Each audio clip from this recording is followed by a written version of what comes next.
राधे राधे प्रिय भक्तों, आज का सत्संग ध्यान पूर्वक पूरा जरूर सुने। घर में सुख शांति और समृद्धि के लिए यह खास बातें जरूर ध्यान रखें। आप सभी लोग जो अपने घरों में दीपक जलाते हैं, उसकी बाती का पूरा जल जाना या बच जाना क्या संकेत देता है? ये आपकी पूजा घर, मंदिर और खास अवसरों पर जैसे कि दीपावली, व्रत और अन्य धार्मिक अनुष्ठानों में दीपक जलाने से जुड़ा है। क्या कभी आपने सोचा है या देखा है होगा कि जब आप दीपक जलाते हैं तो वो आपके जीवन में कौन से संकेत दे रहा है? क्या आपके दीपक की बाती पूरी तरह से जल जाती है या वो आधी जली रह जाती है? और क्या दीपक की बाती पर फूल बनने का क्या अर्थ होता है? क्या आपको पता है कि पहले से जले हुए दीपक में बाती जलाना आपकी परेशानियों का कारण हो सकता है या नहीं? और कितने समय तक, कितने सालों तक एक ही दीपक का उपयोग करना शुभ माना जाता है या अशुभ? आज हम इन सभी रहस्यों का पर्दाफाश करेंगे और जानेंगे कि दीपक आपके जीवन में खुशहाली या बाधाएं कैसे ला सकता है। तो भक्तों, आपको जानकर हैरानी होगी कि आप अपने पूजा घर या मंदिर में दीपक जलाते समय अगर ये गलती करते हैं तो आपको इसका परिणाम जरूर भुगतना होगा। दीपक की बाती का पूरा जल जाना और बाकी का बच जाना भी अलग अलग संकेत देता है, जो आपके लिए जानना बहुत जरूरी है। जब हम पूजा करते हैं तो हमारा दीपक कभी कभी अचानक से बुझ जाता है और कभी कभी ऐसा होता है कि हमारी पूजा होने के बाद हम उस दीपक को भगवान के सामने जलता हुआ छोड़ देते हैं, लेकिन कुछ समय के बाद दीपक अपने आप बुझ जाता है और घी बचा रह जाता है। और कभी कभी तो हमारे दीपक की बाती पूरी जल जाती है और उसमें फूल भी बन जाता है। तो इनके अलग अलग नकारात्मक और सकारात्मक परिणाम होते हैं। तो सबसे पहले ये जानते हैं कि अगर हमारे दीपक में फूल बन रहा है तो इसका क्या मतलब होगा? प्रिय मित्रों, अगर हमारे दीपक की बाती में फूल बन रहा है तो इसका सीधा सा मतलब है कि भगवान ने हमारी प्रार्थना को स्वीकार कर लिया है और वह हमारी पूजा से प्रसन्न है। वह इस बात का संकेत बाती में बने इस फूल के माध्यम से देते हैं। अगर आपके घर में दिव्य शक्तियां मौजूद हैं और आपके साथ साथ वह भी ईश्वर की पूजा में अपना ध्यान लगाती हैं, तो आपके दीपक की बाती में एक से ज्यादा फूल बनते हैं और कभी कभी साथ ही किसी भी देवी देवता का रूप भी दिखने लगता है। तो अगर आपके दीपक की बाती में फूल बन रहा है तो आपके दीपक की बाती में फूल बन रहा है, आप सच में बहुत भाग्यशाली हैं। इसी के साथ दीपक जलाने के भी कुछ खास नियम आपको जरूर जानने चाहिए। भक्तों, अगर आप पहले से जले हुए दीपक में अपनी बाती रखकर जलाते हैं तो ऐसा करने से दुर्भाग्य आपका पीछा कभी नहीं छोड़ता। अगर दीपक में पहले से जली हुई बाती की राख या फिर रुई और कालिक है और आपने अपनी बाती इसमें रखकर जला दी तो ऐसा करने से भगवान आपसे प्रसन्न होने की बजाय नाराज हो जाते हैं और आपको इसके बहुत ही भयानक परिणाम देखने को मिलते हैं। आपके बनते हुए काम बिगड़ने लगते हैं, आपकी तिजोरी का धन खर्च होने लगता है और आपके धन आने के सारे रास्ते भी बंद हो जाते हैं। तो हमेशा ये ध्यान रखें कि जब भी आप दीपक जलाएं, आप हमेशा साफ सुथरे दीपक का ही इस्तेमाल करेंगे। दोस्तों, इसी के साथ कुछ लोगों की आदत होती है कि वह हर थोड़े दिन बाद अपने दीपक को बदल देते हैं। इस पर गुरुजी का कहना है कि आप जिस दीपक से पूजा करते हैं उसे कभी मत बदलिए, आप उस दीपक को सिद्ध हो जाने दीजिए। जब कोई दीपक रोजाना भगवान के सामने जलता है तो वह दीपक समय के साथ सिद्ध हो जाता है। भगवान की सकारात्मक ऊर्जा उस दीपक में आ जाती है और जब भी आप वह दीपक जलाते हैं तो आपका तन और मन दोनों पवित्र हो जाते हैं। तो आप हर रोज उस दीपक को साफ कीजिए, फिर उसमें बाती रखकर जलाएं। आप जितनी बार भी दीपक जलाएं उतनी बार उस दीपक को साफ करके बार बार उसी दीपक में बाती जलाएं। लेकिन अगर आप गलती से भी उस दीपक को बदलते हैं तो आपकी तरक्की में रुकावट आ सकती है। इसलिए आप अपने दीपक को कभी भी मत बदलना। 10 साल 20 साल तक आप उसी दीपक में लगातार बाती जलाएं, इससे आपका दीपक सिद्ध हो जाएगा और आप इसका चमत्कार अपने घर में भी देख सकते हैं। अगर आपके घर में कोई भी रोगी हो, बीमार हो या किसी का बुखार नहीं जा रहा हो तो आप इस दीपक को थोड़ी देर के लिए किसी बर्तन में डालिए और अब उस रोगी को ये पानी पिला दीजिए। 10 से 15 मिनट के भीतर उसका बुखार उतर जाएगा। वहीं अगर आपके घर में किसी को नजर लगी हो या फिर आपके व्यापार में किसी की नजर लगी हो, आपका धंधा अच्छे से नहीं चल रहा हो, तो भी आप इस दीपक को तांबे के बर्तन में पानी भरकर उसमें डाल दीजिए और रात भर के लिए छोड़ दीजिए। अगले दिन सुबह पानी का छिड़काव अपने घर में और अपनी दुकान पर करिए। ऐसा करने से आपको साफ साफ परिणाम दिखाई देंगे, क्योंकि जब हम लगातार एक ही वस्तु का प्रयोग अपनी पूजा में करते हैं तो वह वस्तु शुद्ध हो जाती है। भगवान की जो ऊर्जा होती है वह उस वस्तु में समा जाती है। तो कभी भी अपने मंदिर के दीपक को बदलने की गलती ना करें।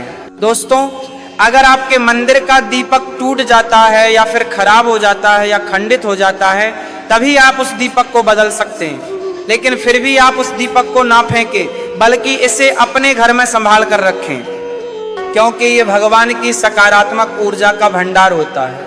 वहीं अब आपको ये भी बता देते हैं कि अगर आपके दीपक की बाती पूरी नहीं जलती है और आपके दीपक में घी बच जाता है तो इसका क्या परिणाम होता है। सबसे पहले ये देखिए कि अगर आप किसी भी पेड़ पौधे की पूजा कर रहे हैं और पूजा में जलाया हुआ दीपक पूरा नहीं जलता या फिर उसमें घी बच जाता है, तो इससे आप के घर में बीमारियां घर बना लेती हैं और ये बीमारी कभी भी आपका पीछा नहीं छोड़ेगी। तो जब भी आप किसी भी पेड़ पौधे या मंदिर के बाहर किसी भी स्थान पर पूजा करें तो ये ध्यान रखें कि उसकी बाती पूरी जले और उसमें घी बचा हुआ ना हो, क्योंकि ये आपकी अच्छी सेहत के लिए बहुत ही अच्छा प्रभाव देगा। वहीं अगर आपके घर के मंदिर में दीपक की बाती पूरी नहीं जलती और पूजा करते समय दीपक बार बार बुझ जाता है, तो जरूर आपके घर में नकारात्मक ऊर्जा का वास है और ये आपकी पूजा में विघ्न डालने का काम करती है। दोस्तों, हमारे घर में अगर कोई बुरी शक्ति होती है या फिर कोई ऐसी ऊर्जा होती है जो ये नहीं चाहती कि आपके घर में भगवान की कृपा हो और सकारात्मक ऊर्जा हो, तो ये आपकी पूजा सफल नहीं होने देती।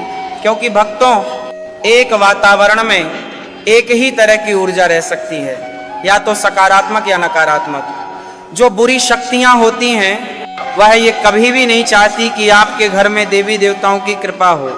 अगर आपके घर में भगवान ने अपनी कृपा की तो उन बुरी शक्तियों और ऊर्जा का प्रभाव खत्म हो जाएगा। इसलिए ये शक्तियां चाहती हैं कि आपकी पूजा में रुकावटें आएं। इन्हीं के प्रभाव से हमारा दीपक बार बार बुझ जाता है या फिर दीपक की बाती पूरी नहीं जलती। इस सब से बचने के लिए आपको सच्चे मन से भगवान का स्मरण करना चाहिए। जब भी आप दीपक जलाएं, भगवान से प्रार्थना करें कि आपके आसपास जितनी भी नकारात्मक ऊर्जा हो वह आपसे दूर रहे और भगवान की कृपा आप पर बनी रहे। ऐसी शक्तियों से बचने के लिए जब भी आप दीपक जलाएं, गंगा जल से गोल घेरा बना लें और उस घेरे में दीपक को रखें। क्योंकि दोस्तों, गंगा जल को बहुत ही पवित्र माना गया है और महादेव का वरदान भी गंगा जल को प्राप्त है। गंगा जल में सबसे पहले तो कोई भी बुरी शक्ति प्रवेश नहीं कर सकती, इसलिए गंगा जल कभी खराब नहीं होता और हर तरह की ऊता रजा को सकारात्मक ऊर्जा में बदल देता है।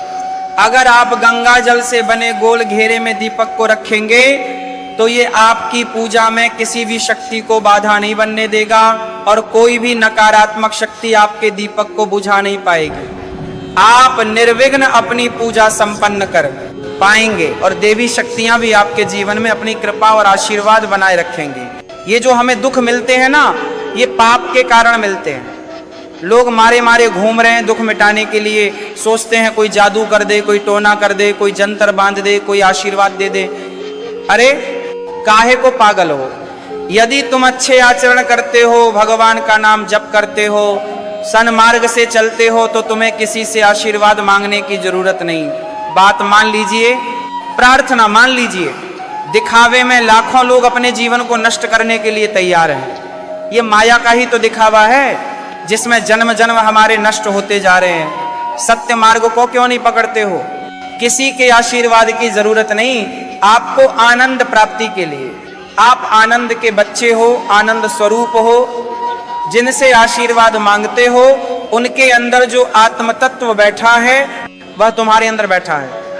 वही संपूर्ण आनंद लिए तुम्हारे अंदर बैठा है। तुम्हें किसी से मांगने की जरूरत नहीं। बस तुम अपने स्वरूप को नहीं पहचान पा रहे हो, अपनी शक्ति को जागृत नहीं कर पा रहे हो, इसलिए तुम दौड़े घूम रहे हो। भागने की जरूरत नहीं है। सत्संग सुनो, उसे अपने आचरण में उतारो।